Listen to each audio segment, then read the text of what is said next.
ಜೈ ಹಿಂದ್. ಎಲ್ಲ ನನ್ನ defence experience ಗಳಿಗೆ ಸಾಕಷ್ಟು ವಿದ್ಯಾರ್ಥಿಗಳು ಕೇಳ್ತಾ ಇದ್ರಿ, ಸರ್ ಬಾರ್ಡರ್ ರೋಡ್ ಆರ್ಗನೈಸೇಷನ್ ದಲ್ಲಿ ಸರ್ 850ಕ್ಕಿಂತ ಹೆಚ್ಚು ಹುದ್ದೆಗಳನ್ನ ಕನ್ಫರ್ಮ್ ಅನ್ನ ಮಾಡಿದಾರ. ಸೊ ಈ ಹುದ್ದೆಗಳಿಗೆ ನಾವು ಕೂಡ ಅಪ್ಲಿಕೇಶನ್ ಗಳನ್ನ ಹಾಕ್ಬೇಕಂತ ಅನ್ಕೊಂಡಿದೀವಿ ಸರ್.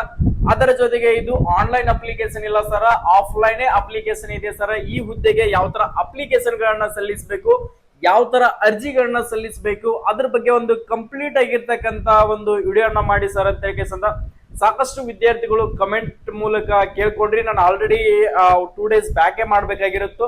ಸೊ ನಾನು ಬಿಜಿ ಇರುವ ಕಾರಣದಿಂದ ನಿಮ್ಗೆ ಯಾವುದೇ ತರಂತ ಮಾಹಿತಿಯನ್ನ ಕೊಡಕ್ ಆಗಿರ್ಲಿಲ್ಲ.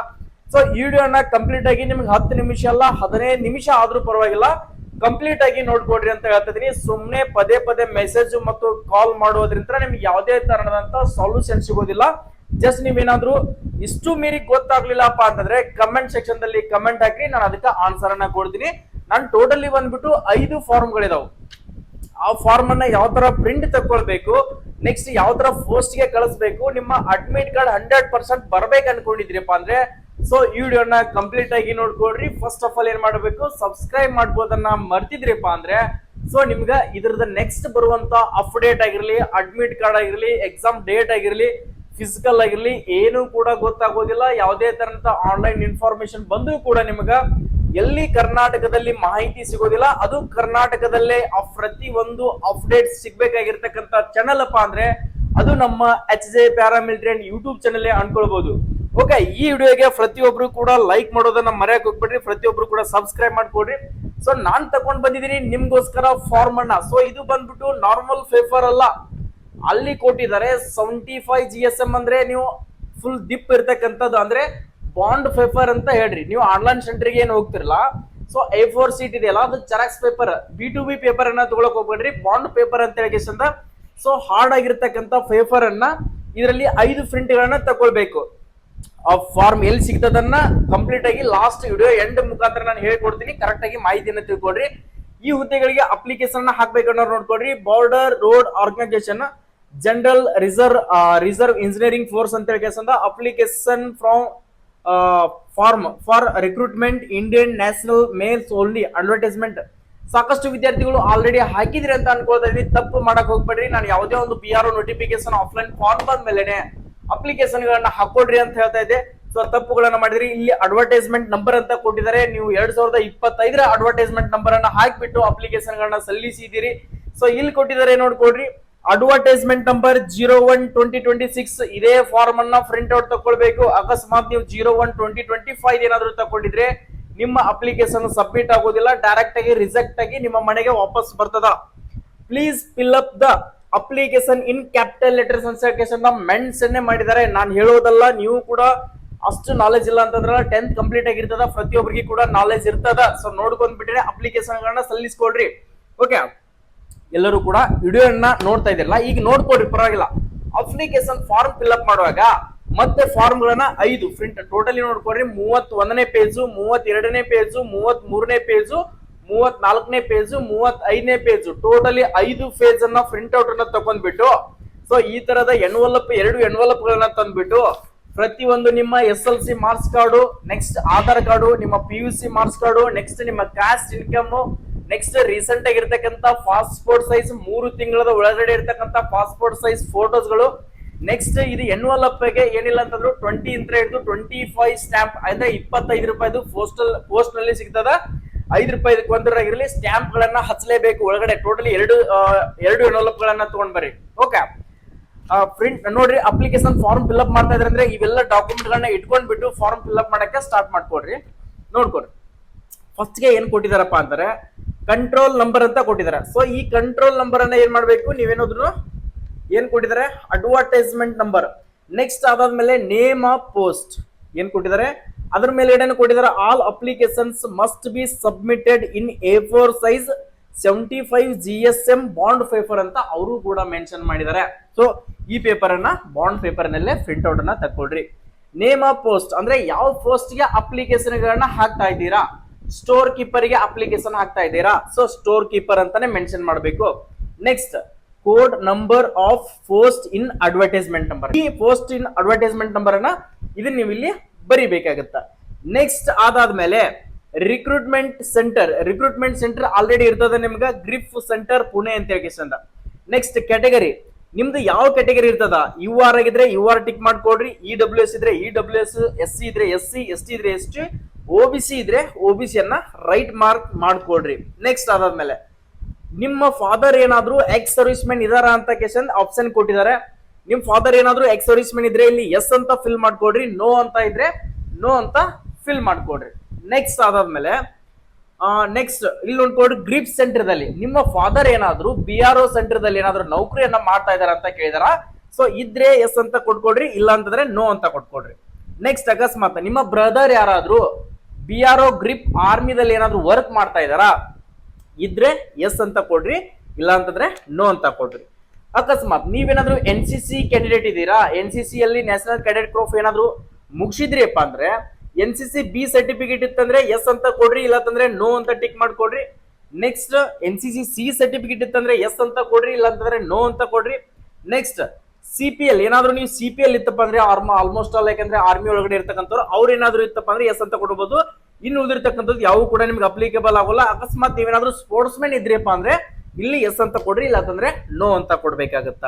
ಓಕೆ, ನೆಕ್ಸ್ಟ್ ಇಲ್ಲಿ ಏನ್ ಕೊಟ್ಟಿದ್ದಾರಪ್ಪ ಅಂದ್ರೆ ನೀವೇನಾದ್ರೂ ಸ್ಪೋರ್ಟ್ಸ್ ಮೆನ್ ಇದ್ರಿಪ್ಪ ಅಂದ್ರೆ ಡಿಸ್ಟ್ರಿಕ್ಟ್ ಲೆವೆಲ್ ನ್ಯಾಷನಲ್ ಲೆವೆಲ್ ಇಲ್ಲಿ ರೈಟ್ ಮಾರ್ಕ್ ಅನ್ನ ಹಾಕ್ಬೇಕಾಗತ್ತ. Next length of service ex servicemen ಏನಾದ್ರು ಇತ್ತಪ್ಪ ಅಂದ್ರೆ ಅವ್ರು ಮಾತ್ರ ಫಿಲ್ ಅಪ್ ಮಾಡ್ಬೇಕಾಗುತ್ತೆ, ಇಲ್ಲಿ ಯಾವುದೇ ತರ ಅಂತ ಇರೋದಿಲ್ಲ.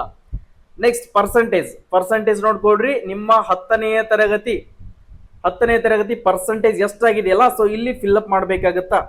ಓಕೆ, ನೆಕ್ಸ್ಟ್ ಅದಾದ್ಮೇಲೆ ಏನು ಎಕ್ಸ್ ಸರ್ವಿಸ್ ಮೆನ್ಗೆ ಇದು ಎಕ್ಸ್ ಸರ್ವಿಸ್ ಮೆನ್ಗೆ ಮಾತ್ರ ಇರ್ತದೆ, ಇದನ್ನ ಫಿಲ್ ಮಾಡುವಂತ ಅವಶ್ಯಕತೆ ಇರೋದಿಲ್ಲ. ನೆಕ್ಸ್ಟ್ ಬಂದ್ಬಿಟ್ಟು name of candidate in block letter, ಅಂದ್ರೆ ನಿಮ್ಮ 10ನೇ ತರಗತಿ ಮಾರ್ಕ್ಸ್ ಕಾರ್ಡ್ ನಲ್ಲಿ ಯಾವ ತರ ನೇಮ್ ಇದೆಯಲ್ಲ ಅದೇ ತರನಾಗಿ ನೀವು ನೇಮ್ ಅನ್ನ ಫಿಲ್ ಅಪ್ ಮಾಡ್ಬೇಕಾಗತ್ತಾ.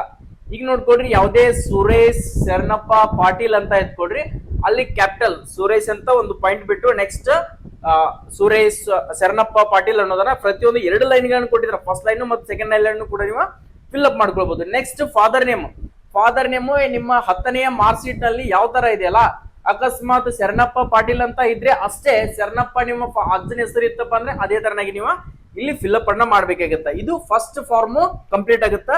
ನೆಕ್ಸ್ಟ್ ರೀಸೆಂಟ್ ಆಗಿ 3 ತಿಂಗಳದ ಹೊರಗಡೆ ಇರ್ತಕ್ಕಂಥ 3 ತಿಂಗಳ ಒಳಗಡೆ ಇರಬೇಕು, ಅದು ರೀಸೆಂಟ್ ಆಗಿರ್ತಕ್ಕಂಥ ಪಾಸ್ಪೋರ್ಟ್ ಸೈಜ್ ಫೋಟೋನ ಹಚ್ಬಿಟ್ಟು ನೋಡ್ಕೊಡ್ರಿ. ಆಲ್ಮೋಸ್ಟ್ ಆಲ್ ಬ್ಯಾಕ್ ಗ್ರೌಂಡ್ ಇನ್ನೇಮ್ಯಾಗ ಯಾರಾದ್ರೂ ಫೋಟೋ ತೆಗಿಸ್ತಿದ್ರಿಪ್ಪ ಅಂದ್ರೆ ಬ್ಯಾಕ್ ಗ್ರೌಂಡ್ ಏನಿರ್ಬೇಕು ರೆಡ್ ಇರ್ತಕ್ಕಂಥದನ್ನ ತೆಗಿಸ್ಬಿಟ್ಟು ಅಪ್ಲೋಡ್ ಮಾಡ್ರಿ.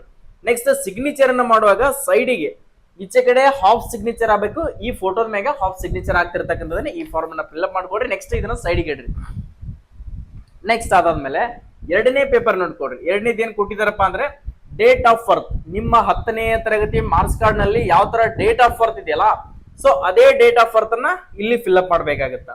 ಇಲ್ಲಿ ಡೇಟ್ ಆಫ್ ಬರ್ತ್ ನೋಡ್ಕೊಡ್ರಿ, ಅಕಸ್ಮಾತ್ ನಿಮ್ದು 02 ಇತ್ತಂದ್ರೆ ನೀವು ಹುಟ್ಟಿದ ದಿನಾಂಕ 2 ಇತ್ತಪ್ಪ ಅಂದ್ರೆ 02 ಹಾಕ್ಬೇಕು. ಮಂತ್ ಏನಾದ್ರು ನಿಮ್ದು 09 ಇತ್ತಪ್ಪ ಅಂದ್ರೆ ಇಲ್ಲಿ 09 ಫಿಲ್ ಮಾಡ್ಬೇಕು. ಅಕಸ್ಮಾತ್ ನಿಮ್ಮ ಡೇಟ್ ಆಫ್ ಬರ್ತ್ 2004 ಆಗಿರ್ಲಿ, 5 ಆಗಿರ್ಲಿ, 2002 ಆಗಿರ್ಲಿ, ಇಲ್ಲಿ 2002 ಇಯರ್ ಅನ್ನ ಫಿಲ್ ಅಪ್ ಮಾಡ್ಬೇಕು. ನೆಕ್ಸ್ಟ್ ನಿಮ್ಮ ಪರ್ಮನೆಂಟ್ ಅಡ್ರೆಸ್, ಅಂದ್ರೆ ನಿಮ್ಮ ಆಧಾರ್ ಕಾರ್ಡ್ ದಲ್ಲಿ ಯಾವ ತರ ಅಡ್ರೆಸ್ ಇದೆಯಲ್ಲ ಸೊ ಪರ್ಮನೆಂಟ್ ಆಗಿರ್ತಕ್ಕಂಥ ಅಡ್ರೆಸ್ ಅನ್ನ ನೀವು ಎಲ್ಲಿ ಇರ್ತಿರಲ್ಲ ಅದೇ ಅಡ್ರೆಸ್ ಅನ್ನ ಇಲ್ಲಿ ಫಿಲ್ ಮಾಡ್ಬೇಕು. ನಿಮ್ಮ ಅಟ್ ಪೋಸ್ಟ್ ಆಯ್ತು, ನೆಕ್ಸ್ಟ್ ನಿಮ್ಮ ತಾಲೂಕು, ನಿಮ್ಮ ಡಿಸ್ಟ್ರಿಕ್ಟ್, ನಿಮ್ಮ ಸ್ಟೇಟು, ನೆಕ್ಸ್ಟ್ ಇಲ್ಲಿ ಪಿನ್ ಕೋಡ್ ಪಿನ್ ಅಂತ ಕೊಟ್ಟಿದ್ದಾರೆ ಪಿನ್ ಕೋಡ್, ನೆಕ್ಸ್ಟ್ ಸ್ಟೇಟ್ ಅಂತ ಕೊಟ್ಟಿದ್ದಾರೆ ಸ್ಟೇಟು. ಅದಾದ್ಮೇಲೆ ಪ್ರೆಸೆಂಟ್ ಪೋಸ್ಟಲ್ ಅಡ್ರೆಸ್, ಅಂದ್ರೆ ನಿಮ್ಮ ಪ್ರೆಸೆಂಟ್ ಎಲ್ಲಿ ಇರ್ತಾ ಇದ್ದೀರಾ ಸೊ ಅದು ಎರಡೂ ಕೂಡ ಅಡ್ರೆಸ್ ಸೇಮ್ ಇದ್ದಪ್ಪ ಅಂದ್ರೆ ಸೇಮ್ ಇಲ್ಲಿ ಏನ್ ಮೇಲೆ ತುಂಬಿದಿರಲ್ಲ ಅದನ್ನೇ ಕೆಳಗಡೆ ನೀವು 13ನೇ ಕಾಲಮ್ ನಲ್ಲಿ ಕೂಡ ಅದನ್ನೇ ತುಂಬಬೇಕಾಗತ್ತ. ನೆಕ್ಸ್ಟ್ ಅಪ್ಲಿಕೇಶನ್ ಫೀಸ್ ಡೀಟೇಲ್ಸ್, ಇಲ್ಲಿ ಎಷ್ಟೋ ವಿದ್ಯಾರ್ಥಿಗಳು ಮಿಸ್ಟೇಕ್ ಮಾಡಿದ್ರೆ ನಿಮ್ಮ ಅಡ್ಮಿಟ್ ಕಾರ್ಡ್ ಯಾವ ಕಾರಣಕ್ಕೋಸ್ಕರ ಬರೋದಿಲ್ಲ ಅಂತ ನಾನು ಹೇಳ್ಕೊಡ್ತೀನಿ ನೋಡ್ಕೊಡ್ರಿ. ನಾನು ಆಲ್ರೆಡಿ PDF ದಲ್ಲಿ ಕೂಡ ನಿಮ್ಗೆ ಒಂದು ಲಿಂಕ್ ಅನ್ನ ಹೇಳಿದೀನಿ. ಸೊ ಆ ಲಿಂಕ್ ಕೂಡ ನಿಮ್ಗೆ ಅದನ್ನ ಸ್ಕ್ರೀನ್ ಶಾಟ್ ಹೊಡೆದ್ಬಿಟ್ಟು ಟೆಲಿಗ್ರಾಮ್ ದಲ್ಲಿ ಅಪ್ಲೋಡ್ ಮಾಡ್ತೀನಿ. ಸೊ ಯಾವ ಲಿಂಕ್ ಅಪ್ಪ ಅಂದ್ರೆ ಸೊ ಇಲ್ಲಿ ನಿಮ್ಗೆ ತೋರಿಸ್ತಾ ಇದೀನಿ ನೋಡ್ಕೊಡ್ರಿ. ಓಕೆ, ಈ ಲಿಂಕ್ ಏನಿದೆಯಲ್ಲ ಸೊ ಇದ್ರ ಮೇಲೆ ಕ್ಲಿಕ್ ಮಾಡಿಬಿಟ್ಟು ನೀವು ಆನ್ಲೈನ್ SBI 50 ರೂಪಾಯಿ ಫೀಸ್ ಅನ್ನ ಕಟ್ಟಬೇಕು. ಅದು ಯಾರು ಜನರಲ್ ಕ್ಯಾಟಗರಿ ಅವರು, ನೆಕ್ಸ್ಟ್ OBC ದವರು, EWS ವಿದ್ಯಾರ್ಥಿಗಳು 50 ರೂಪಾಯಿ ಆನ್ಲೈನ್ ಪೇಮೆಂಟ್ ಅನ್ನ ಮಾಡ್ಕೊಂಡ್ಬಿಟ್ಟು ಅದು ಪ್ರಿಂಟ್ ಅನ್ನ ಕ್ಲಿಯರಿಟಿ ಆಗಿ ತಕೊಂಡ್ಬಿಟ್ಟು ಆ ಪ್ರಿಂಟ್ ಅನ್ನ ಇದ್ರೊಳಗಡೆ ಹಾಕಿ ಕಳಿಸ್ಬೇಕಾಗತ್ತ. ಆ ಪ್ರಿಂಟ್ ಒಳಗಡೆ ನಿಮ್ಮ ನೇಮ್ ಎಲ್ಲ ಕೇಳುತ್ತೆ ಡೀಟೇಲ್ಸ್ ಆಗಿ ಅದನ್ನ ಕೇಳಿ ಮಾಡಿಬಿಟ್ಟು BRO ಗ್ರಿಪ್ ಸೆಂಟರ್ಗೆ 50 ರೂಪಾಯಿ ಆನ್ಲೈನ್ ಪೇಮೆಂಟ್ ಅನ್ನ ಮಾಡಿಬಿಟ್ಟು ಆ ಪ್ರಿಂಟ್ ಔಟ್ ಅನ್ನ ತಕೊಂಡು ಇದಕ್ಕೆ ಹಾಕ್ಬೇಕಾಗತ್ತ. ನೆಕ್ಸ್ಟ್ ಎಸೆನ್ಷಿಯಲ್ ಕ್ವಾಲಿಫಿಕೇಶನ್, ಇಲ್ಲಿ ನೋಡ್ಕೊಡ್ರಿ, ಅದು ಅಪ್ಲಿಕೇಶನ್ ಫೀಸ್ ಡೀಟೇಲ್ಸ್ ಅಂತಿಲ್ಲ, ನೇಮ್ ಆಫ್ ಬ್ಯಾಂಕ್ SBI ಅಂತ ಫಿಲ್ ಮಾಡ್ರಿ. Next online payment reference number ಅಂತ ಬರುತ್ತೆ, ಆ ರೆಫರೆನ್ಸ್ ನಂಬರ್ ಅನ್ನ ಇಲ್ಲಿ ಫಿಲ್ ಮಾಡ್ಕೊಡ್ರಿ. ನೆಕ್ಸ್ಟ್ ಟ್ರಾನ್ಸಾಕ್ಷನ್ ಡೇಟ್, ನೀವು ಯಾವ ಡೇಟ್ಗೆ ಪೇಮೆಂಟ್ ಮಾಡಿದ್ರಲ್ಲ ಆ ಡೇಟ್ ಅನ್ನ ಬರ್ರಿ. ಅಮೌಂಟ್ ಎಷ್ಟು ಅನ್ನೋದು 50 ರೂಪೀಸ್ ಅಮೌಂಟ್ ಅನ್ನ ಇಲ್ಲಿ ಬರ್ರಿ. ಸರ್ ನೀವು ಇದನ್ನೆಲ್ಲನೂ ಕೂಡ ಫಿಲ್ಅಪ್ ಮಾಡಿ ಹೇಳ್ಬೋದಿತ್ತಲ್ಲ ಅಂತ ಕೇಳಿದ, ಸೊ ಎಲ್ಲನೂ ಕೂಡ ಇದರಲ್ಲಿ ಫಿಲ್ಅಪ್ ಮಾಡಿ ಹೇಳುವಂತ ರೂಲ್ಸ್ ಇರೋದಿಲ್ಲ ಯೂಟ್ಯೂಬ್ ಇಂತ್ರ, ಇದೆಲ್ಲನೂ ಕೂಡ ಫಿಲ್ಅಪ್ ಮಾಡಿ ಹೇಳುವಂತ ರೂಲ್ಸ್ ಇರೋದಿಲ್ಲ. ಸೊ ಆ ಕಾರಣಕ್ಕೋಸ್ಕರ ನಾನು ಫಿಲ್ಅಪ್ ಮಾಡ್ಲಾರ್ದೇನೆ ನಿಮ್ಗೆ ವಿಡಿಯೋನ ಮಾಡಿ ಹಾಕ್ತಾ ಇದೀನಿ. ಸೊ ಅಷ್ಟು ಮೀರಿ ನಿಮಗೆ ಗೊತ್ತಾಗಲ್ಲ ಅಂದ್ರೆ ಯಾರು ಏನು ಕೂಡ ಮಾಡಕ್ ಆಗೋದಿಲ್ಲ. Okay, next essential qualification. Sir ನಾನು PUC ಮುಗಿದಿದೆ ಸರ್, ನೆಕ್ಸ್ಟ್ ನಾನು ಏನಾದ್ರು ಡಿಗ್ರಿ ಓದ್ತಾ ಇದೀನಪ್ಪ ಅಂದ್ರೆ ಅಂತ ವಿದ್ಯಾರ್ಥಿಗಳು ನೆಕ್ಸ್ಟ್ ಇಲ್ಲಿ ಕಂಪ್ಲೀಟ್ ಆಗಿರ್ತಕ್ಕಂಥ ಎಸೆನ್ಷಿಯಲ್ ಕ್ವಾಲಿಫಿಕೇಶನ್ ಗಳನ್ನ ಹಾಕೊಳ್ತಾ ಹೋಗ್ಬೋದು. ನೇಮ್ ಆಫ್ ಎಕ್ಸಾಮ್, ಸೊ ನಿಮ್ಗೆ ಯಾವುದೇ PUC ಆಗಿರಲಿ, ಡಿಪ್ಲೊಮಾ ಆಗಿರಲಿ, BA ಆಗಿರಲಿ, ಯಾವುದೇ ಇರ್ತಾವ, ಇಯರ್ ಆಫ್ ಪಾಸಿಂಗ್, ಯಾವ university, next subject, marks, out of marks, next total percentage, ಇದೆಲ್ಲನೂ ಕೂಡ ಫಿಲ್ಅಪ್ ಮಾಡ್ಕೊಡ್ರಿ. ಎಕ್ಸ್ಟ್ರಾ ಇತ್ತಪ್ಪ ಅಂದ್ರೆ ನಿಮ್ದು ಏನಾದ್ರು ಟೆಕ್ನಿಕಲ್ ಎಜುಕೇಶನ್ ಮುಗಿದಿತ್ತಪ್ಪ ಅಂದ್ರೆ ಅದನ್ನು ಕೂಡ name of exam, year of passing, board of university, next marks of obtained, out of marks, percentage, ಇದನ್ನೆಲ್ಲ ಫಿಲ್ಅಪ್ ಮಾಡ್ಕೊಳ್ಳೋಕೆ ಗೊತ್ತಿರುತ್ತೆ. ನೆಕ್ಸ್ಟ್ ಇಲ್ಲಿ ಏನ್ ಫಿಲ್ಅಪ್ ಮಾಡ್ತಿರಲ್ಲ ಪ್ರತಿ ಒಂದು ಕೂಡ ನೀವು ಇದಕ್ಕೆ ಅಟ್ಯಾಚ್ಮೆಂಟ್ ಮಾಡ್ಲೇಬೇಕು. ಯಾವುದೇ ಎಕ್ಸ್ಟರ್ನಲ್ ನೀವು ಕ್ವಾಲಿಫಿಕೇಶನ್ ಹಾಕಿದ್ರಪ್ಪ ಅಂದ್ರೆ ಅದನ್ನ ಜೆರಾಕ್ಸ್ ಪ್ರಿಂಟ್ಔಟ್ ಅನ್ನ ನೀವು ಅಲ್ಲಿ ಹಚ್ಚಲೇಬೇಕಾಗತ್ತ. Next particular of driving licence, ಇದನ್ನ ಯಾರು ಹಾಕ್ಬೇಕಂದ್ರೆ ಡ್ರೈವಿಂಗ್ ಯಾರಾದ್ರೂ ಅಪ್ಲಿಕೇಶನ್ ಗಳನ್ನ ಹಾಕೊಳ್ತೀರ ಅಂದ್ರೆ ಡೋಜರ್ ಅಂತ ಹೇಳಿದೀನಿ ನಾನು, ಅವೇನಾದ್ರೂ ಡ್ರೈವಿಂಗ್ ಲೈಸೆನ್ಸ್ ಇರ್ತಕ್ಕಂಥ ವಿದ್ಯಾರ್ಥಿಗಳು ಪರ್ಟಿಕ್ಯುಲರ್ ಆಗಿ 16ನೇ ನಂಬರ್ ಅನ್ನ ಫಿಲ್ಅಪ್ ಮಾಡ್ಲೇಬೇಕು. ಲೈಟ್ ಮೋಟಾರ್ ವೆಹಿಕಲ್ ಇರ್ತಕ್ಕಂಥವ್ರಾಯ್ತು, ನೆಕ್ಸ್ಟ್ ಹೆವಿ ಮೋಟಾರ್ ವೆಹಿಕಲ್ ಇರ್ತಕ್ಕಂಥವ್ರಾಯ್ತು, ನೆಕ್ಸ್ಟ್ ಅದರ್ಸ್ ಇರ್ತಕ್ಕಂಥವ್ರು ಕೂಡ ಇಲ್ಲಿ ಫಿಲ್ಅಪ್ ಮಾಡಿಬಿಟ್ಟು ನೀವು ಇದನ್ನ 2ನೇ ಪೇಜ್ ಅನ್ನ ಕಂಪ್ಲೀಟ್ ಮಾಡಿಬಿಟ್ಟು ಸೈಡಿಗೆ ಇಟ್ಕೊಳ್ರಿ. ಓಕೆ, ನೆಕ್ಸ್ಟ್ 3ನೇ ಪೇಜ್ ಏನಿದೆ ಅಂತ ನೋಡ್ಕೊಳ್ರಿ. ಟೋಟಲ್ ಎಕ್ಸ್ಪೀರಿಯನ್ಸ್ ಸರ್ಟಿಫಿಕೇಟ್ ಒಂದಿಷ್ಟು ಟ್ರೇಡ್ ಗಳಿಗೆ ಕೇಳಿದ್ರಲ್ಲ, ಆ ಟ್ರೇಡ್ ಗಳ ಎಕ್ಸ್ಪೀರಿಯನ್ಸ್ ಸರ್ಟಿಫಿಕೇಟ್ ಗಳನ್ನ ಇಲ್ಲಿ ಹಚ್ಚಲೇಬೇಕಾಗತ್ತ. Name and address of employers, ನೀವು ಎಲ್ಲಿ ವರ್ಕ್ ಮಾಡಿದಿರಲ್ಲ ಸೊ ಅದನ್ನ ಇಲ್ಲಿ ಬರೀಬೇಕಾಗುತ್ತೆ. ಯಾವ ವರ್ಕ್ ಎಲ್ಲಿ ಮಾಡಿದಿರಿ ನೀವು ವರ್ಕ್ ಅನ್ನ, ಸೊ ನಿಮ್ದು ವರ್ಕ್ ಮಾಡಿರ್ತಕ್ಕಂಥ ಇನ್ಸ್ಟಿಟ್ಯೂಟ್ ನೇಮ್ ಏನು, ಸೊ ವರ್ಕ್ ಮಾಡಿರ್ತಕ್ಕಂಥ ಆಫೀಸ್ ನೇಮ್ ಏನು ಅನ್ನೋದನ್ನ ಇಲ್ಲಿ ಫಿಲ್ಅಪ್ ಮಾಡ್ಕೊಳ್ಬೇಕು. ನೆಕ್ಸ್ಟ್ ಪೀರಿಯಡ್ ಆಫ್ ಎಂಪ್ಲಾಯ್ಮೆಂಟ್, ಅಂದ್ರೆ ಫ್ರಾಮ್ ಎಲ್ಲಿಂದ ಹಿಡಿದು ಎಲ್ಲಿವರೆಗೆ ವರ್ಕ್ ಮಾಡಿದೀರಾ. ಸೊ ನೀವು 3 ವರ್ಷ ಎಕ್ಸ್ಪೀರಿಯನ್ಸ್ ಸರ್ಟಿಫಿಕೇಟ್ ಅನ್ನ ಕೇಳಿದ್ರ ಅಂತ ತಿಳ್ಕೊಡ್ರಿ. ನೀವು 2022 ಹಿಡಿದು ನಾನು 2025 ವರ್ಕ್ ಅನ್ನ ಮಾಡಿದೀನಿ ಅಂತ ಹೇಳಿದ್ರೆ ಸೊ ನೀವು ಇಲ್ಲಿ ಹಾಕ್ಬೇಕಾಗುತ್ತಾ. ಸೊ ನಿಮ್ಮ ಎಕ್ಸ್ಪೀರಿಯನ್ಸ್ ಸರ್ಟಿಫಿಕೇಟ್ ದಲ್ಲಿ ಕೂಡ ಅದೇ ಡೇಟ್ ಇರ್ಬೇಕಾಗುತ್ತ. Next nature of work done, okay ಅಲ್ಲಿ ಯಾವ ತರ ಗುಡ್ ಕ್ವಾಲಿಟಿ ಆ ತರ ಎಲ್ಲ ಗುಡ್ ಕೊಟ್ಟಿರ್ತಾರ, ಸೊ ಆ ತರ ಎಲ್ಲಾನು ಕೂಡ ನೀವು ಫಿಲ್ಅಪ್ ಮಾಡ್ಬೇಕಾಗುತ್ತ. ಮಂತ್ಲಿ ಸ್ಯಾಲ್ರಿ ಎಷ್ಟು ಇರ್ತದ, ಎಷ್ಟು ಮಂತ್ಲಿ ಸ್ಯಾಲ್ರಿ ಇದೆ ನಿಮ್ದು ಅನ್ನೋದನ್ನ ಇಲ್ಲಿ ಕೂಡ ಫಿಲ್ಅಪ್ ಮಾಡಬೇಕಾಗುತ್ತೆ. ವೆದರ್ ಪರ್ಮನೆಂಟ್ ಆರ್ ಟೆಂಪ್ರರಿ ಅಂತ ಕೇಳುತ್ತ. ಸೊ ಎಲ್ಲರೂ ಕೂಡ ಆಲ್ಮೋಸ್ಟ್ ಅಲ್ಲ ನೀವು ಟೆಂಪ್ರರಿ ವರ್ಕ್ ಮಾಡ್ತಿದೀನಿ ಅಂತ ಹೇಳಿದ ಇಲ್ಲಿ ಟೆಂಪ್ರರಿನೇ ಫಿಲ್ಅಪ್ ಮಾಡ್ಕೊಡ್ರಿ. ನೆಕ್ಸ್ಟ್ ಇದು 18ನೇ ನಂಬರ್ ಇದೆಯಲ್ಲ, only for BRO labour CPL, ಇದು BRO ಬಾರ್ಡರ್ ರೋಡ್ ಆರ್ಗನೈಸೇಷನ್ ಒಳಗಡೆ ವರ್ಕ್ ಮಾಡುವಂತ ವಿದ್ಯಾರ್ಥಿಗಳು ಮಾತ್ರ ಇದನ್ನ ಫಿಲ್ಅಪ್ ಮಾಡ್ಬೇಕಾಗುತ್ತ. 18 ಅಂತ ಎಲ್ಲರೂ ಕೂಡ ಬಿಟ್ಬಿಡ್ರಿ. Next contact mobile number Aadhaar linked, okay ನಿಮ್ಮ ಆಧಾರ್ ಕಾರ್ಡ್ ನಲ್ಲಿ ಯಾವ ನಂಬರ್ ಇದೆಯಲ್ಲ ಸೊ ಆ ಮೊಬೈಲ್ ನಂಬರ್ ನ ಇಲ್ಲಿ ಹಾಕ್ಬೇಕಾಗತ್ತ. ನೆಕ್ಸ್ಟ್ ಅಲ್ಟರ್ನೇಟ್ ಮೊಬೈಲ್ ನಂಬರ್, ನಿಮ್ಮ ಹತ್ರ ಇನ್ನೊಂದು ಎಕ್ಸ್ಟ್ರಾ ಮೊಬೈಲ್ ನಂಬರ್ ಸ್ಟಾರ್ಟ್ ಇರ್ತಕ್ಕಂಥ ಎಕ್ಸ್ಟ್ರಾ ಮೊಬೈಲ್ ನಂಬರ್ ಅನ್ನ ಇಲ್ಲಿ ಹಾಕೊಡ್ರಿ. ನೆಕ್ಸ್ಟ್ ಅದಾದ್ಮೇಲೆ ಆಧಾರ್ ಕಾರ್ಡ್ ನಂಬರ್ ಅನ್ನ ಕರೆಕ್ಟ್ ಆಗಿ ಇಲ್ಲಿ ಮೆನ್ಷನ್ ಮಾಡ್ಬೇಕಾಗುತ್ತೆ. ಅದ್ರ ಜೊತೆಗೆ ಒಂದು ಆಧಾರ್ ಕಾರ್ಡ್ ಜೆರಾಕ್ಸ್ ಕೂಡ ಹಚ್ಚಬೇಕು. Next contact email ID, capital letter ಅಲ್ಲೇನೆ ಇಮೇಲ್ ID ಅನ್ನ ಇಲ್ಲಿ ಹಾಕ್ಬೇಕು. ಆಲ್ರೆಡಿ ಅವರು ಆಕ್ಟ್ ಅಂತ ಕೊಟ್ಟಿದ್ದಾರೆ. ಸೊ ನಿಮ್ದು suresh@gmail.com ಅಂತ ಹಾಕೋದು @ ಆಲ್ರೆಡಿ ಕೊಟ್ಟಿದ್ದಾರೆ, ಅಲ್ಲಿ ಮಟ್ಟ ನೀವು ಫಿಲ್ ಮಾಡಿ .com ಅಂತ ಮಾತ್ರ ಕೊಡ್ಬೇಕಾಗುತ್ತಾ. ಓಕೆ, ಅದು ಕ್ಯಾಪಿಟಲ್ ಲೆಟರ್ ಮಾತ್ರ ಫಿಲ್ಅಪ್ ಮಾಡ್ಕೊಡ್ರಿ. ಇದು ಡಿಕ್ಲರೇಷನ್ ಇದೆಯಲ್ಲ, ಸೊ ಇದನ್ನ ಏನ್ ಮಾಡ್ಬೇಕಪ್ಪ ಅಂದ್ರೆ ಪ್ರತಿಯೊಬ್ರು ಕೂಡ ಇಲ್ಲಿ ನಿಮ್ಮ ಪ್ಲೇಸ್ ಅನ್ನ ಹಾಕ್ರಿ, ನೆಕ್ಸ್ಟ್ ನಿಮ್ಮ ಡೇಟ್ ಹಾಕ್ರಿ, ನೆಕ್ಸ್ಟ್ ನಿಮ್ಮ ಸಿಗ್ನೇಚರ್ ಹಾಕ್ರಿ, ನೆಕ್ಸ್ಟ್ ನಿಮ್ಮ ಲೆಫ್ಟ್ ಥಂಬ್ ಇಂಪ್ರೆಷನ್ ಕಂಪಲ್ಸರಿಯಾಗಿ ಹೇಳಿದರೆ ಲೆಫ್ಟ್ ಥಂಬ್ ಇಂಪ್ರೆಷನ್ ಕ್ಲಿಯರಿಟಿ ಆಗಿರ್ಬೇಕು. ಏನಾದ್ರೂ ಕರೆಕ್ಟ್ ಆಗಿರ್ಲಿಲ್ಲಪ್ಪ ಅಂದ್ರೆ ನಿಮ್ಮ ಅಪ್ಲಿಕೇಶನ್ ರಿಜೆಕ್ಟ್ ಆಗುತ್ತೆ. ಕ್ಲಿಯರಿಟಿ ಆಗಿ ಥಂಬ್ ಇಂಪ್ರೆಷನ್ ಕರೆಕ್ಟ್ ಆಗಿ ಇಂಕ್ ಇರ್ತಕ್ಕಂಥದ್ರ ಮೇಲೆ ಒತ್ತಿ ಬಿಟ್ಟು ಥಂಬ್ ಇಂಪ್ರೆಷನ್ ಅನ್ನ ಕರೆಕ್ಟ್ ಆಗಿ ಫಿಲ್ಅಪ್ ಮಾಡ್ಕೊಡ್ರಿ. ಓಕೆ, ನೆಕ್ಸ್ಟ್ ಅದು both left blank not filled application will be rejected, already ಕೊಟ್ಟ ಬಿಟ್ಟಿದ್ದಾರೆ. If any one or both left hand ಕೊಡ್ರಿ ಆಲ್ಮೋಸ್ಟ್ ಅಲ್. ಓಕೆ, ಇದು 3ನೇ ಫಾರ್ಮ್ ಎಲ್ಲರಿಗೂ ಕೂಡ ಗೊತ್ತಾಯ್ತು ಅನ್ಕೊಳ್ತೇನೆ. ನೆಕ್ಸ್ಟ್ ಬಂದ್ಬಿಟ್ಟು 4ನೇ ಫಾರ್ಮ್ ದಲ್ಲಿ ಏನ್ ಕೊಟ್ಟಿದ್ದಾರೆ ಇದೇ ನೋಡಿ ಸ್ನೇಹಿತರೆ. ನಿಮ್ಮ 4ನೇ ಫಾರ್ಮ್ ಬಂದ್ಬಿಟ್ಟು ನಿಮ್ಮ ಅಡ್ಮಿಟ್ ಕಾರ್ಡ್ ಬರ್ತದ. ಇದು ಯಾವ ತರ ಬರ್ತದಪ್ಪ ಅಂದ್ರೆ ನಿಮ್ಮ joining letter, Indian army joining letter ಯಾವ ತರ ಬರ್ತಲ್ಲ ಅದೇ ತರನಾಗಿ ಪೋಸ್ಟ್ ಮುಖಾಂತರ ನಿಮ್ದು ಆರ್ಡರ್ ಕಾಪಿ ಯಾವ ತರ ಬರ್ತಲ್ಲ ಅದೇ ತರನಾಗಿ ಅಡ್ಮಿಟ್ ಕಾರ್ಡ್ ಕೂಡ ನಿಮ್ದೊಂದು ಖುಷಿ ಕೊಡುವಂತ ವಿಚಾರಣೆ ಅನ್ಕೋಬಹುದು, ಪೋಸ್ಟ್ ಮುಖಾಂತರನೇ ಬರ್ತದ. 4ನೇ page admit card advertisement number 01/2026 ಅಂತ ಕೊಟ್ಟಿದ್ದಾರೆ. ಇಲ್ಲಿ ರೀಸೆಂಟ್ ಆಗಿರ್ತಕ್ಕಂಥ 3 ತಿಂಗಳ ಒಳಗೆ ಇರತಕ್ಕಂಥ ಪಾಸ್ಪೋರ್ಟ್ ಸೈಜ್ ಫೋಟೋ ಅನ್ನ ಹಚ್ಚಿರಿ ಅಂತ ಹೇಳಿದೀನಿ. ಅದ್ರ ಮೇಲೆ ಸಿಗ್ನೇಚರ್, ಹಾಫ್ ಹೊರಗಡೆ ಹಾಫ್ ಫೋಟೋ ಒಳಗಡೆ. ನೆಕ್ಸ್ಟ್ ಇಲ್ಲಿ ನೋಡ್ಕೊಡ್ರಿ, ಇಲ್ಲಿ ಯೂಸ್ ಫಾರ್ ಓನ್ಲಿ ಆಫೀಸ್ ಪ್ರತಿಯೊಂದರಲ್ಲಿ ಕೊಟ್ಟಿದ್ದಾರೆ, ಫಾರ್ ಆಫೀಸ್ ಯೂಸ್ ಓನ್ಲಿ ಅಂತ ಕೊಟ್ಟಿದ್ದಾರೆ. ಇಲ್ಲಿ ಏನು ಕೂಡ ಫಿಲ್ಅಪ್ ಮಾಡುವಂತ ಅವಶ್ಯಕತೆ ಇಲ್ಲ.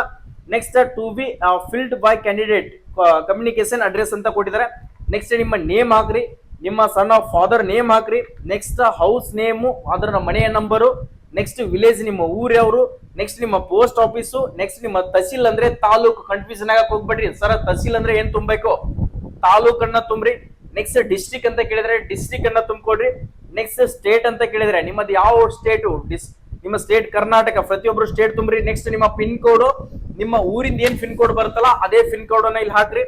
ನೆಕ್ಸ್ಟ್ ಅದಾದ್ಮೇಲೆ ನಿಮ್ಮ ಆಧಾರ್ ಕಾರ್ಡ್ ನಂಬರ್ ಅನ್ನ ಹಾಕೊಡ್ರಿ. ನೆಕ್ಸ್ಟ್ ನಿಮ್ಮ ಕಾಂಟ್ಯಾಕ್ಟ್ ನಂಬರ್ ಅನ್ನ ಹಾಕ್ರಿ. Next at the time of submission of application form signature ಅನ್ನ ಪ್ರತಿಯೊಬ್ರು ಕೂಡ ಅಪ್ಲಿಕೇಶನ್ ಇಲ್ಲಿ ಸಿಗ್ನೇಚರ್ ಅನ್ನ ಇಲ್ಲಿ ಯಾವ ತರ ಸಿಗ್ನೇಚರ್ ಮಾಡ್ತಿರಲ್ಲ ಪ್ರತಿಯೊಬ್ರು ಕೂಡ ಅದೇ ತರನಾಗಿ ಸಿಗ್ನೇಚರ್ ಅಲ್ಲಿ ಕೂಡ ಮಾಡ್ಬೇಕಾಗುತ್ತೆ. ಸೊ ಸಿಗ್ನೇಚರ್ ಅನ್ನ ಕರೆಕ್ಟ್ ಆಗಿ ಫಿಲ್ ಅಪ್ ಮಾಡ್ಕೊಡ್ರಿ. ನೆಕ್ಸ್ಟ್ ಲೆಫ್ಟ್ ಥಂಬ್ ಇಂಪ್ರೆಷನ್ ಅಂತ ಕೊಟ್ಟಿದ್ದಾರೆ. ನೆಕ್ಸ್ಟ್ ಲೆಫ್ಟ್ ಥಂಬ್ ಇಂಪ್ರೆಷನ್ ಅನ್ನ ಇಲ್ಲಿ ಫಿಲ್ ಅಪ್ ಮಾಡ್ಕೊಡ್ರಿ. Next applying for the trade post, ಯಾವ ಟ್ರೇಡ್ ಗೆ ಅಪ್ಲಿಕೇಶನ್ ಹಾಕ್ತಾ ಇದ್ರಲ್ಲ, ಹೌಸ್ ಕೀಪಿಂಗ್ ಅಂದ್ರೆ ನೀವು ಹಾಕ್ತಿದ್ರಪ್ಪ ಅಂದ್ರೆ ಯಾವುದು ಸ್ಟೋರ್ ಕೀಪರ್ ಏನಾದ್ರು ಹಾಕ್ತಿದ್ರಪ್ಪ ಅಂದ್ರೆ ಸ್ಟೋರ್ ಕೀಪರ್ ಗೆ ಇಲ್ಲಿ ಹಾಕೊಡ್ರಿ. ಓಕೆ, ನೆಕ್ಸ್ಟ್ 4ನೇ ಫಾರ್ಮ್ ಕಂಪ್ಲೀಟ್ ಆಯ್ತು ಅಡ್ಮಿಟ್ ಕಾರ್ಡ್ದು. ನೆಕ್ಸ್ಟ್ ಅದರ ಜೊತೆಗೆ ಏನ್ ಕೊಟ್ಟಿದಾರಪ್ಪ ಅಂದ್ರೆ 4ನೇ ಫಾರ್ಮ್ ಆಯ್ತು. ಸೊ ಇವೆಲ್ಲದಕ್ಕೂ ಕೂಡ ಏನ್ ಹೇಳ್ತಾ ಇದೀನಲ್ಲ, ಸೊ ಇವು 5 ಫಾರ್ಮ್ ಗಳನ್ನ ಬಿಟ್ಬಿಟ್ಟು ನೀವೇನ್ ಎಕ್ಸ್ಟರ್ನಲ್ ಡಾಕ್ಯುಮೆಂಟ್ಸ್ ಗಳನ್ನ ಹಚ್ತಿರಲ್ಲ, Aadhaar card, SLC marks card, ನಿಮ್ಮ ಡ್ರೈವಿಂಗ್ ಲೈಸೆನ್ಸ್ ಆಯ್ತು, ನಿಮ್ಮ ಎಕ್ಸ್ಪೀರಿಯನ್ಸ್ ಸರ್ಟಿಫಿಕೇಟ್ ಆಯ್ತು, ನಿಮ್ಮ ಟೆಕ್ನಿಕಲ್ ಎಕ್ಸ್ಟರ್ನಲ್ ಕೋರ್ಸಸ್ ಆಯ್ತು, ಅವೆಲ್ಲ ಕಾಸ್ಟ್ ಇನ್ಕಮ್, ರೆಸಿಡೆನ್ಸಿಯಲ್, ಡೊಮಿನಿಷಿಯಲ್ ಅವೆಲ್ಲನು ಹಚ್ಚಿದಾಗ ಕೆಳಗಡೆ ಇಲ್ಲಿ ನೋಡ್ಕೊಡ್ರಿ, ಕೆಳಗಡೆ ಏನಿದೆಯಲ್ಲ, ಸೊ ಈ ತರದ ಗ್ಯಾಪ್ ಇರ್ತದೆ. ಇಲ್ಲಿ ಸೆಲ್ಫ್ ಅಟೆಸ್ಟೆಡ್ ಅಂತ ಬರೀರಿ. ಸೆಲ್ಫ್ ಅಟೆಸ್ಟೆಡ್ ಅಂತ ಬರೆದ್ಬಿಟ್ಟು ಕೆಳಗಡೆ ಸಿಗ್ನೇಚರ್ ಅನ್ನ ನಿಮ್ದೇ ಆಗಿರ್ತಕ್ಕಂತ ಸಿಗ್ನೇಚರ್ ಅನ್ನ ಮಾಡ್ರಿ. ಕಂಪಲ್ಸರಿಯಾಗಿ ಮಾಡ್ಲೇಬೇಕು ಅಂತ ಕೊಟ್ಟಿದ್ದಾರೆ. ಸೆಲ್ಫ್ ಅಟೆಸ್ಟೆಡ್ ಅಂತ ಬರೆದು ಕೆಳಗಡೆ ಸಿಗ್ನೇಚರ್ ಅನ್ನ ಮಾಡ್ಕೊಡ್ರಿ. ನೆಕ್ಸ್ಟ್ ಇಲ್ಲಿ no entry to be made at the time of submitting application. So ಇಲ್ಲಿ ನೋಡ್ಕೊಡ್ರಿ, at the time of return examination ಇದನ್ನ ಏನು ಫಿಲ್ ಮಾಡುವಂತ ಅವಶ್ಯಕತೆ ಇಲ್ಲ. ಅಂದ್ರೆ ನೀವು ಎಕ್ಸಾಮಿಗೆ ಏನ್ ಹೋಗ್ತಿರಲ್ಲ, ರಿಟರ್ನ್ ಎಕ್ಸಾಮಿಗೆ ಏನ್ ಹೋಗ್ತಿರಲ್ಲ, ಸೊ ಆ ಟೈಮ್ದಲ್ಲಿ ನಿಮ್ಮ ಸಿಗ್ನೇಚರ್ ಮಾಡ್ಕೋತಾರೆ, ನಿಮ್ಮ ಲೆಫ್ಟ್ ಥಂಬ್ ಇಂಪ್ರೆಷನ್ ಅನ್ನ ಮಾಡ್ಕೋತಾರೆ. ನೆಕ್ಸ್ಟ್ ಅದಾದ್ಮೇಲೆ ಅಮೌಂಟ್ ಅದೆಲ್ಲನೂ ಕೂಡ ನೆಕ್ಸ್ಟ್ ನಿಮ್ ಪ್ರತಿಯೊಂದು ಫಿಸಿಕಲ್ ಟೆಸ್ಟ್ ಆಯ್ತು, ನೆಕ್ಸ್ಟ್ ಮೆಡಿಕಲ್ ಟೆಸ್ಟ್ ಆಯ್ತು, ಪ್ರತಿಯೊಂದು ಆಮೇಲೆ ಇದನ್ನ ಫಿಲ್ ಅಪ್ ಮಾಡಿಸ್ತಾರ. ಈಗೇನು ಫಿಲ್ ಅಪ್ ಮಾಡುವಂತ ಅವಶ್ಯಕತೆ ಇಲ್ಲ. ಸೊ ಇದನ್ನ ಏನ್ ಮಾಡ್ಬೇಕಪ್ಪ ಅಂದ್ರೆ ನೀವು ಅದರಲ್ಲಿ ಫಾರ್ಮ್ ದಲ್ಲಿ ಹಾಕಿ ಕಳಿಸ್ಬೇಕಾಗತ್ತ. ಓಕೆ, ನೆಕ್ಸ್ಟ್ ಅದರ ಜೊತೆಗೆ ನೋಡ್ಕೊಡ್ರಿ, ಯಾರು ಕೂಡ ಕನ್ಫ್ಯೂಷನ್ ಆಗಕ್ಕೆ ಹೋಗ್ಬೇಡ್ರಿ. ಈ ತರದ ಎನ್ವಲಪ್ ಇರುತ್ತಾ, ಈ ತರದ ಎನ್ವಲಪ್ ಅನ್ನ ಇದ್ದಾಗ ಸೊ ನೀವು ಇದನ್ನ ಯಾವ ತರ ಫಿಲ್ ಅಪ್ ಮಾಡ್ಬೇಕು, ಇದನ್ನ ಎನ್ವಲಪ್ ಅನ್ನ ಯಾವ ತರ ಫಿಲ್ ಅಪ್ ಮಾಡ್ಬೇಕು ಅನ್ನೋದನ್ನ ತಿಳಿಸ್ಕೊಡ್ತೀನಿ. ನೋಡ್ಕೊಡ್ರಿ, ಇಲ್ಲಿ ನೀವು ಏನಾದ್ರೂ ಇದರಲ್ಲಿ ಫಿಲ್ ಅಪ್ ಮಾಡೋದ್ರಾಗ ಮಿಸ್ಟೇಕ್ ಗಳನ್ನ ಮಾಡಿದ್ರೆ ಸೊ ನಿಮ್ದು ಡೈರೆಕ್ಟ್ ಆಗಿ ರಿಜೆಕ್ಟ್ ಆಗಿ ಬರ್ತದ ಅಂತ ನಾನು ಆಲ್ರೆಡಿ ಹೇಳಿದೀನಿ. ಸೊ ಇನ್ಮೇಲೆ ಕೂಡ ನೀವು ಅದೇ ತರನಾಗಿ ಫಿಲ್ ಅಪ್ ಮಾಡ್ತೀನಿಯಪ್ಪ ಅಂತಂದ್ರೆ ಸೊ 100% ಬರೋದಿಲ್ಲ. ಮೇಲ್ಗಡೆ ಇಲ್ಲಿ ಮೇಲ್ಗಡೆ ಏನು ಫಿಲ್ ಅಪ್ ಮಾಡ್ತಿರಲ್ಲ, ಸೊ ಇಲ್ಲಿ ಮೇಲ್ಗಡೆ ಫಿಲ್ ಅಪ್ ಮಾಡುವಾಗ ಇಲ್ಲಿ ಒಂದು ಲೈನ್ ಬರಿಬೇಕು. ಏನ್ ಬರಿಬೇಕಪ್ಪ ಅಂದ್ರೆ ಅಪ್ಲಿಕೇಶನ್ ಫಾರ್ ದ ಟ್ರೇಡ್. ಯಾವ ಟ್ರೇಡ್ಗೆ ಹಾಕ್ತಿದ್ರಾ, ಸ್ಟೋರ್ ಕೀಪರ್ಗೆ ಹಾಕ್ತಿದ್ರಾ. Application for the store keeper category ಅಂತ ಬರ್ದ್ಬಿಟ್ಟು ನಿಮ್ದು OBC ಇದ್ರೆ OBC, SC ಇದ್ರೆ SC, ST ಇದ್ರೆ ST, ಅದ್ರ ಜೊತೆಗೆ EWS ಇದ್ರೆ EWS. ಇಲ್ಲಿ ಮೇನ್ ಕ್ಯಾಪಿಟಲ್ ಲೆಟರ್ ಬರೀಬೇಕು. ನೆಕ್ಸ್ಟ್ ಇಲ್ಲಿ ಕೆಳಗಡೆ ನೋಡ್ಕೊಡ್ರಿ, ಇಲ್ಲಿ 2 ಅಂತ ಅಡ್ರೆಸ್ ಬರೀರಿ. 2 ಅಂತ ಅಡ್ರೆಸ್ ಅನ್ನ ಏನ್ ಬರಿಬೇಕು ಅನ್ನೋದನ್ನ ಕ್ಲಿಯರಿಟಿಯಾಗಿ ಹೇಳ್ಕೊಡ್ತೀನಿ ನೋಡ್ರಿ. 2 ಅಡ್ರೆಸ್ ಅನ್ನ ಯಾರಿಗೆ ಕಳಿಸ್ಬೇಕು, ನೀವ 2 ಅಡ್ರೆಸ್ ಅನ್ನ ನೋಡ್ಕೊಡ್ರಿ. ಒಂದ್ಸರಿ ಬೇಕಿದ್ರೆ ನೀವು ಕೂಡ ಬರ್ಕೋತಿದ್ರೆ ಬರ್ಕೊಳ್ಬಹುದು. 2 ಅಡ್ರೆಸ್ ಅನ್ನ ಕಮಾಂಡೆಂಟ್ ಗ್ರೀಫ್ ಸೆಂಟರ್ ದೈ ಕ್ಯಾಂಪ್ ಪುಣೆ 411015 ಇಲ್ಲಿಗೆ ನೀವು ಈ ಅಡ್ರೆಸ್ಗೆ ಇದನ್ನ ಕಳಿಸ್ಬೇಕಾಗತ್ತ. ಪುಣಾದಲ್ಲಿ ಇರ್ತಕ್ಕಂಥ ಗ್ರೀಫ್ ಸೆಂಟರ್ಗೆ ನೀವು ಇದನ್ನ ಪೋಸ್ಟ್ ಮುಖಾಂತರ ಕಳಿಸ್ಬೇಕಾಗತ್ತ. ಇಷ್ಟನ್ನ ಫಿಲ್ ಅಪ್ ಮಾಡಿ ನೀವು ಅದಕ್ಕೆ ಕಳಿಸ್ಬೇಕು. ಓಕೆ, ನೆಕ್ಸ್ಟ್ ಕೆಳಗಡೆ ಬರ್ರಿ. ಕೆಳಗಡೆ ಬ್ಯಾಕ್ ಸೈಡ್ ಏನ್ ಮಾಡ್ಬೇಕಪ್ಪ ಅಂತಂದ್ರೆ ಪ್ರಾಮ್ ಅಂತ ಹಾಕ್ರಿ. ಪ್ರಾಮ್ ಅಂತ ಹಾಕಿ ನಿಮ್ಮ ನೇಮು, ನೆಕ್ಸ್ಟ್ ನಿಮ್ಮ ಫಾದರ್ ನೇಮು, ನೆಕ್ಸ್ಟ್ ನಿಮ್ದು ಅಟ್ ಪೋಸ್ಟ್, ನೆಕ್ಸ್ಟ್ ನಿಮ್ಮ ಡಿಸ್ಟ್ರಿಕ್ಟ್, ನೆಕ್ಸ್ಟ್ ನಿಮ್ಮ ಪಿನ್ ಕೋಡ್, ನೆಕ್ಸ್ಟ್ ನಿಮ್ಮ ಕಾಂಟ್ಯಾಕ್ಟ್ ನಂಬರ್, ನೆಕ್ಸ್ಟ್ ನಿಮ್ಮ ಜಿಮೇಲ್ ಐಡಿ ಅನ್ನ ಬ್ಯಾಕ್ ಸೈಡ್ ಹಾಕ್ಬಿಟ್ಟು ಸೊ ಇದಕ್ಕೆ ನಿಮ್ಮ ನಾರ್ಮಲ್ ಪೋಸ್ಟ್ ಅನ್ನ ಕಳಿಸ್ರಿ. ಯಾವುದೇ ತರಂತ ಸ್ಪೀಡ್ ಪೋಸ್ಟ್ ಮತ್ತು ರಿಜಿಸ್ಟರ್ಡ್ ಪೋಸ್ಟ್ ಅನ್ನ ಕಳ್ಸಾಕ್ ಹೋಗ್ಬೇಡ್ರಿ. ನಾರ್ಮಲ್ ಪೋಸ್ಟ್ ಗಳನ್ನ ಸ್ಟ್ಯಾಂಪ್ ಹಚ್ಚಿಬಿಟ್ಟು ಇದಕ್ಕೂ ಕೂಡ ಸ್ಟ್ಯಾಂಪ್ ಹಚ್ಚ್ರಿ. ಅವ್ರ ಎಷ್ಟು ಹೇಳ್ತಾರಲ್ಲ ಅಷ್ಟು ಸ್ಟ್ಯಾಂಪ್ ಗಳನ್ನ ಹಚ್ಚಿಬಿಟ್ಟು ಇದನ್ನ ಪೋಸ್ಟ್ ಮುಖಾಂತರನ ಕಳಿಸ್ಬೇಕಾಗುತ್ತ. ಸೊ ಇಷ್ಟೆಲ್ಲ ಆದ್ಮೇಲೆ ಸೊ ನೋಡ್ಕೊಡ್ರಿ, ಯಾರು ಕೂಡ ಕನ್ಫ್ಯೂಷನ್ ಆಗಕ್ ಹೋಗ್ಬೇಡ್ರಿ. ಕನ್ಫ್ಯೂಷನ್ ಆಗ್ಲಾರ್ದಾಗೇನೆ ನಾನು ತಿಳಿಸ್ಕೊಡ್ತಾ ಇದೀನಿ. ಸೊ ಕನ್ಫ್ಯೂಷನ್ ಆದ್ರೆ ಅದು ನಿಮ್ಮ ತಪ್ಪು. ಓಕೆ, ನೆಕ್ಸ್ಟ್ ಏನಪ್ಪಾ ಅಂತಂದ್ರೆ ಓಕೆ ಫಾರ್ಮ್ಗಳನ್ನ ತಗೊಂಡ್ರಿ. ಫಾರ್ಮ್ ಅಂಕಿ ಎಲ್ಲಾನು ಇಲ್ಲೇ ಅದಾವು. ಸೊ ಇವೆಲ್ಲ ಫಾರ್ಮ್ಗಳನ್ನ ತಗೊಂಡ್ಬಿಟ್ಟು ನೆಕ್ಸ್ಟ್ ನಿಮ್ಮ ಎಕ್ಸ್ಟರ್ನಲ್ ಡಾಕ್ಯುಮೆಂಟ್ಗಳನ್ನ ನೋಡ್ಕೊಡ್ರಿ. ನಿಮ್ಮ 10ನೇ ತರಗತಿ marks card, Aadhaar card, caste income certificate, residential, domicile ಇದ್ರು ಓಕೆ, ಇಲ್ಲ ಅಂದ್ರೆ ಡೊಮೆನ್ಸಿಯಲ್ ಅಂಕಿ ಕಡ್ಡಾಯವಾಗಿ ಹಾಕ್ಲೇಬೇಕಾಗುತ್ತ. ಅದಾದ ನಂತರ ನಿಮ್ಮ ಎಕ್ಸ್ಪೀರಿಯನ್ಸ್ ಸರ್ಟಿಫಿಕೇಟ್, ನಿಮ್ಮ ಟೆಕ್ನಿಕಲ್ ಎಕ್ಸ್ಟರ್ನಲ್ ಕೋರ್ಸ್ಗಳು, ಡ್ರೈವಿಂಗ್ ಲೈಸೆನ್ಸ್ಗಳು ಇವೆಲ್ಲನೂ ಕೂಡ, NCC ಸರ್ಟಿಫಿಕೇಟ್, ಸ್ಪೋರ್ಟ್ಸ್ ಸರ್ಟಿಫಿಕೇಟ್ಗಳು ಇವನ್ನೆಲ್ಲನೂ ಕೂಡ ಹಂಚಿಕೆಸಿಂದ ಇವು 5 ಫಾರ್ಮ್ಗಳನ್ನ ಬಿಟ್ಟು ಬ್ಯಾಕ್ ಉಳಿದಿರ್ತಕ್ಕಂಥ ಡಾಕ್ಯುಮೆಂಟ್ಸ್ ಗಳಿಗೆ ಸೆಲ್ಫ್ ಅಟೆಸ್ಟೆಡ್ ಅಂತ ಬರೀರಿ. ಓಕೆ, ಏನು ಸೆಲ್ಫ್ ಅಟೆಸ್ಟೆಡ್ ಅಂತ ಬರೀರಿ.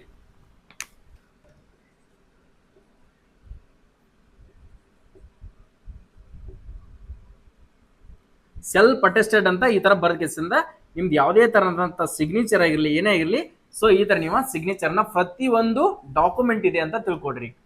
ಸೊ ಇದು ಡಾಕ್ಯುಮೆಂಟ್ ಇದೆಲ್ಲ ನೋಡಿರ್ತಾರೆ. ಇಲ್ಲಿ ಕೆಳಗಡೆ ಸೆಲ್ಫ್ ಅಟೆಸ್ಟೆಡ್ ಅಂತ ಪ್ರತಿಯೊಂದಕ್ಕೂ ಬರೀರಿ. ಫೋಟೋ ಬಂದ್ಬಿಟ್ಟು 3 ತಿಂಗಳ ಒಳಗಡೆನೆ ಇರಬೇಕು. ಸೆಲ್ಫ್ ಅಟೆಸ್ಟೆಡ್ ಆಯ್ತು, ಪೋಸ್ಟಲ್ ಅಡ್ರೆಸ್ ಅನ್ನ ಫಿಲ್ಅಪ್ ಮಾಡೋದಾಯ್ತು. ನೆಕ್ಸ್ಟ್ ಸರ್, ಈಗ ನನ್ನ ಅಪ್ಲಿಕೇಶನ್ ಪೋಸ್ಟಲ್ ಅಡ್ರೆಸ್ ಅನ್ನ ಸೊ ನಾನು ಕಳಿಸೋದಾಯ್ತು ಸರ್. ನನಗೆ ಇನ್ನೊಂದು ಅದರಲ್ಲಿ ಎನ್ವಲಪ್ ದಲ್ಲಿ ಕೂಡ ಒಂದು ಹಾಕಿ ಕಳಿಸ್ಬೇಕಲ್ಲ ಸರ್. ಓಕೆ, ಅದನ್ನು ಕೂಡ ಹಾಕಿ ಕಳಿಸ್ಬೇಕು. ಇನ್ನೊಂದು ಇದೇ ತರನಾಗಿ ತಗೊಳ್ರಿ, ಇದಕ್ಕಿನ ಒಂದು ಚಿಕ್ಕದಾಗಿ ತಗೊಳ್ರಿ, ಇದಕ್ಕಿನ ಕ್ವಾಲಿಟಿ ಇರ್ತಕ್ಕಂಥದ್ದನ್ನ ತಗೋರಿ. ಇದು ನಾರ್ಮಲ್ ಇದೆ, ಕ್ವಾಲಿಟಿ ಇರ್ತಕ್ಕಂಥದ್ದನ್ನ ತಗೊಳ್ರಿ. ಅಲ್ಲಿ ಏನ್ ಹಾಕ್ಬೇಕಂದ್ರೆ ಟು ಅಡ್ರೆಸ್ ಅನ್ನ ಇಲ್ಲಿ ಮೇಲ್ಗಡೆ ಏನು ಬರೆಯುವಂತದಿಲ್ಲ, ಟು ಅಡ್ರೆಸ್ ಟು ಅಂತ ಹಾಕ್ರಿ. ಟು ಅಂತ ಹಾಕಿ ನಿಮ್ಮ ನೇಮ್ ಹಾಕ್ರಿ. ನಿಮ್ಮ ನೇಮು, ಫಾದರ್ ನೇಮು, ಅಡ್ ಪೋಸ್ಟ್, ಡಿಸ್ಟ್ರಿಕ್ಟ್, ನಿಮ್ಮ pin code number, contact number, Gmail ID ಅನ್ನ ಟು ಅಂತ ಹಾಕಿಬಿಟ್ಟು ಬ್ಯಾಕ್ ಸೈಡ್ ಏನಿದಿಲ್ಲ ಫ್ರಾಮ್ ಅಂತ ಹಾಕಿ ಅವ್ರ ಅಡ್ರೆಸ್ ಅನ್ನ ಹಾಕ್ಬೇಕಂದ್ರೆ ಪೋಸ್ಟ್ ಮುಖಾಂತರ ಅಡ್ಮಿಟ್ ಕಾರ್ಡ್ ಏನೇ ಅಂತ ನಿಮ್ಮ ಮನೆಗೆ ಬರ್ತದ. ಸೊ ಆ ಕಾರಣಕ್ಕೋಸ್ಕರ ನೀವು ಅದನ್ನ ಒಳಗಡೆನ ಹಾಕ್ಬಿಟ್ಟು ಒಳಗಡೆ ಹಾಕ್ಬಿಟ್ಟು ಎಲ್ಲ ಡಾಕ್ಯುಮೆಂಟ್ ಗಳನ್ನ ಸ್ಟೆಪ್ಲರ್ ಮಾಡಿಬಿಟ್ಟು ಈ ತರನಾಗಿ ಆರಾಮ್ಸೆ ಕೂಲ್ ಆಗಿ ಮಡಚ್ರಿ. ಓಕೆ, ಈ ತರ ಏನ್ ಮಾಡ್ರಿ, ಸೊ ಮಡಚ್ರಿ. ಈ ತರ ಮಡ್ಚಿತ್ತಾಯ್ತಾ? ಸೊ ಈ ತರ ಮಡ್ಚಿದಾದ್ಮೇಲೆ ಸೊ ಆಲ್ರೆಡಿ ಇದಕ್ಕೆ 2 ಫೋಟೋಸ್ ಗಳನ್ನ ಹಚ್ಚಿರ್ತೀರಿ. ರೀಸೆಂಟ್ ಆಗಿರ್ತಕ್ಕಂಥ 3 ತಿಂಗಳ ಒಳಗೆ ಇರ್ತಕ್ಕಂಥ ಫೋಟೋಸ್ ಗಳನ್ನ ಹಚ್ಚಿ ಸೊ ಇದ್ರ ಒಳಗಡೆ ಕರೆಕ್ಟ್ ಆಗಿ ಹಾಕ್ರಿ. ಇದರ ಒಳಗಡೆ ಕರೆಕ್ಟ್ ಆಗಿ ಇದನ್ನ ಹಾಕ್ಬೇಕಾಗತ್ತ. ಇದ್ರ ಒಳಗಡೆ ಹಾಕಿದಾದ್ಮೇಲೆ ಸೊ ಇನ್ನೊಂದು ಎನ್ವಲಪ್ ಅನ್ನ ಏನ್ ಹೇಳಿದಿನಲ್ಲ ನಾ, ಅಡ್ಮಿಟ್ ಕಾರ್ಡ್ಗೆ ಫಿಲ್ಅಪ್ ಮಾಡುವಂತ ಎನ್ವಲಪ್.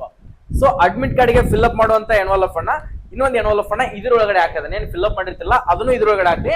ನೆಕ್ಸ್ಟ್ ಎಕ್ಸ್ಟ್ರಾ 2 ಫೋಟೋಸ್ ಅದರ ಬ್ಯಾಕ್ ಸೈಡ್ ಗೆ ನಿಮ್ಮ ನೇಮು ಮತ್ತೆ ನಿಮ್ಮ ಡೇಟ್ ಆಫ್ ಬರ್ತ್ ಅನ್ನ ಹಾಕಿ ಕೇಸಂದ ಅವನು 2 ಫೋಟೋ ಎಕ್ಸ್ಟ್ರಾ ಇದ್ರೊಳಗಡೆ ಹಾಕ್ರಿ. ಹಾಕಿ ನೆಕ್ಸ್ಟ್ ನೀವು 50 ರೂಪಾಯಿ ಫೀಸ್ ಕಟ್ಟಿರ್ತಕ್ಕಂಥ ಚಾನಲ್ ಪ್ರಿಂಟ್ ಔಟ್ ಅನ್ನ ಅದ್ರೂ ಕೂಡ ಹಿಂದ್ ಸ್ಟೆಪ್ಲರ್ ಹೊಡೆದು ಅದನ್ನು ಕೂಡ ಇದರಲ್ಲಿ ಹಾಕ್ಬಿಟ್ಟು ಸೊ ಕರೆಕ್ಟ್ ಆಗಿ ಗಮ್ ಅನ್ನ ಹಚ್ಚ್ರಿ. ಸೊ ಒಳಗಡೆ ಹಾಕುವಂತ ಎನ್ವಲಪ್ ಗೆ ನಾನು ಸ್ಟ್ಯಾಂಪ್ ಹಚ್ಚ್ರಿ ಅಂತ ಹೇಳಿದೀನಿ. 25 ರೂಪಾಯಿ ಅಂತ 30 ರೂಪಾಯಿ ಸ್ಟ್ಯಾಂಪ್ ಹಚ್ಚ್ರಿ. ಎಷ್ಟು ರೂಪಾಯಿ ಸ್ಟ್ಯಾಂಪ್ ಹಚ್ಚಿರು ಕೂಡ ನಿಮ್ಗ ಏನು ತೊಂದರೆ ಇಲ್ಲ. ಆದ್ರೆ ಎವರೇಜ್ 20 ರೂಪಾಯಿ ಹಚ್ಚಕ್ ಟ್ರೈ ಮಾಡ್ರಿ. 25 ರೂಪಾಯಿ ಹಚ್ಚಕ್ ಟ್ರೈ ಮಾಡ್ರಿ. 20 ರೂಪಾಯಿ ಒಳಗಡೆ ಹಚ್ಚಕ್ ಹೋಗ್ಬೇಡ್ರಿ. ಸ್ಟ್ಯಾಂಪ್ ಅನ್ನ ಹಚ್ಬಿಟ್ಟು ಕರೆಕ್ಟ್ ಆಗಿ ಗಮ್ ಅನ್ನ ಹಚ್ಬಿಟ್ಟು ಸೊ ಈ ಪೋಸ್ಟ್ ಅನ್ನ ನಾರ್ಮಲ್ ಪೋಸ್ಟ್ ಆಗಿ ಹೋಗ್ಬೇಕು ಸರ್ ಅಂತ ಹೇಳಿ ಅವ್ರಿಗೆ ಅವರು ಸ್ಟ್ಯಾಂಪ್ ಅನ್ನ ಹಚ್ಚಿಸಿಂದ ನಿಮ್ಗೆ ನಾರ್ಮಲ್ ಪೋಸ್ಟ್ ಅನ್ನ BRO ಗ್ರಿಪ್ ಸೆಂಟರ್ಗೆ ಹೋಗ್ತದ. ನೆಕ್ಸ್ಟ್ ನಿಮ್ಮ ಅಡ್ಮಿಟ್ ಕಾರ್ಡ್ ಕೂಡ ವಾಪಸ್ ನಿಮ್ಮ ಮನೆಗೆ ಬರ್ತದ. ಇದು ಪರ್ಸೆಂಟೇಜ್ ಬೇಸ್ ಮೇಲೆ ಇರ್ತದೆ. ಸೊ ಪ್ರತಿಯೊಬ್ರು ಕೂಡ ಅಪ್ಲಿಕೇಶನ್ ಹಾಕ್ಬೇಕು ಅನ್ನುವಂತ ವಿದ್ಯಾರ್ಥಿಗಳು ಸರ್ ಕೇಳಕ್ ಹೋಗ್ಬೇಡಿ ಸರ್ ಮತ್ತೆ ಇದಕ್ಕೆ ಎಷ್ಟು ಪರ್ಸೆಂಟೇಜ್ ಗಳು ಇರಬೇಕಂತ ಹೇಳಿ ನನಗೆ ಅದ್ರ ಬಗ್ಗೆ ಅಷ್ಟು ಗೊತ್ತಿಲ್ಲ. ಎಷ್ಟು ಕಟಪ್ ಮಿತ್ರ ನಿಲ್ಬಹುದು. ಸೊ ನೀವು ಅಪ್ಲೈ ಮಾಡಕ್ಕೆ ಖರ್ಚಾಗೋದು ಎಷ್ಟು ಬಹಳ ಆದ್ರೆ 100 ರೂಪಾಯಿ ಖರ್ಚಾಗುತ್ತೆ ಸ್ನೇಹಿತರೆ. ಸೊ ಅಪ್ಲೈ ಮಾಡೋದನ್ನ ಮಿಸ್ ಮಾಡಕ್ ಹೋಗ್ಬೇಡ್ರಿ.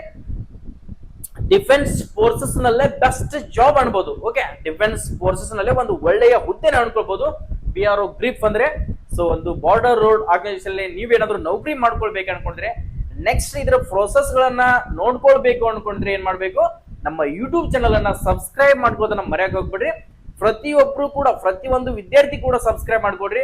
ನಾನು ಇಷ್ಟೊತ್ತನ ನೀಡಿರ್ತಕ್ಕಂಥ ಮಾಹಿತಿಯನ್ನ ನೋಡಿದಕ್ಕೆ ನಿಮ್ಗೆ ಏನ್ ಅನಿಸಿದೆಯಲ್ಲ ಪ್ರತಿಯೊಬ್ರು ಕೂಡ ಕಮೆಂಟ್ ಹಾಕ್ರಿ. ಯಾವುದೇ ತರಂತ ಕಾಲ್ ಗಳನ್ನ ಮಾಡಕ್ ಹೋಗ್ಬೇಡ್ರಿ. ಕಮೆಂಟ್ ಮೂಲಕ ನಾನು ಗೊತ್ತಾದ್ರೆ ಇನ್ಫಾರ್ಮೇಶನ್ ಗಳನ್ನ ತಿಳಿಸ್ತೀನಿ.